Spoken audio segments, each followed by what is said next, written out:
Genesis chapter 29, Holman Christian Standard Bible. Jacob resumed his journey and went to the eastern country. He looked and saw a well in a field. 3 flocks of sheep were lying there beside it because the sheep were watered from this well. A large stone covered the opening of the well. When all the flocks were gathered there, the shepherds would roll the stone back from the opening of the well and water the sheep. The stone was then placed back on the well's opening. Jacob asked the men at the well, "My brothers, where are you from?" "We're from Haran," they answered.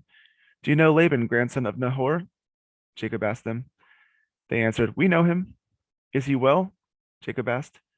"Yes," they said, "and here is his daughter Rachel coming with his sheep." Then Jacob said, "Look, it is still broad daylight. It is not time for the animals to be gathered. Water the flock, then go out and let them graze." But they replied, "We can't until all the flocks have been gathered and the stone is rolled from the well's opening. Then we will water the sheep." While he was still speaking with them, Rachel came with her father's sheep, for she was a shepherdess. As soon as Jacob saw his uncle Laban's daughter Rachel with his sheep, he went up and rolled the stone from the opening and watered his uncle Laban's sheep.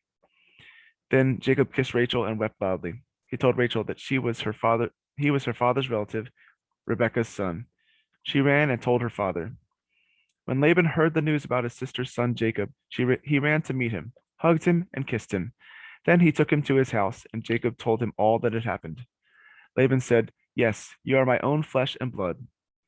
After Jacob had stayed with him a month, Laban said to him, "Just because you're my relative, should you work for me for nothing? Tell me what your wages should be." Now Laban had 2 daughters. The older was named Leah, and the younger was named Rachel.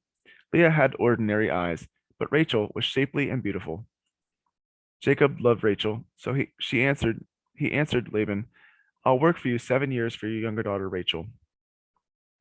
Laban replied, "Better that I give her to you than some other man.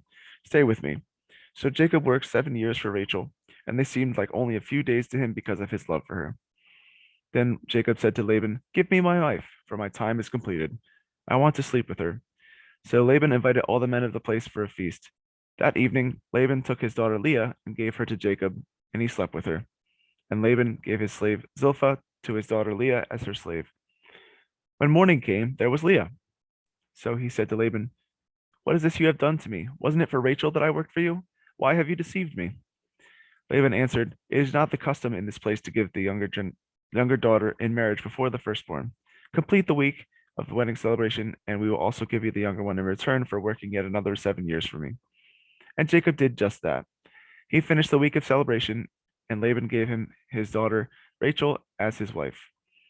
And Laban gave his slave Bilhah to his daughter Rachel as her slave. Jacob slept with Rachel also, and indeed he loved Rachel more than Leah, and he worked for Laban for another 7 years. When the Lord saw that Leah was unloved, he opened her womb, but Rachel was unable to conceive. Leah conceived, gave birth to a son, and named him Reuben, for she said, "The Lord has seen my affliction. Surely my husband will love me now." She conceived again, gave birth to a son, and said, "The Lord heard that I am unloved and has given me the son also." So she named him Simeon.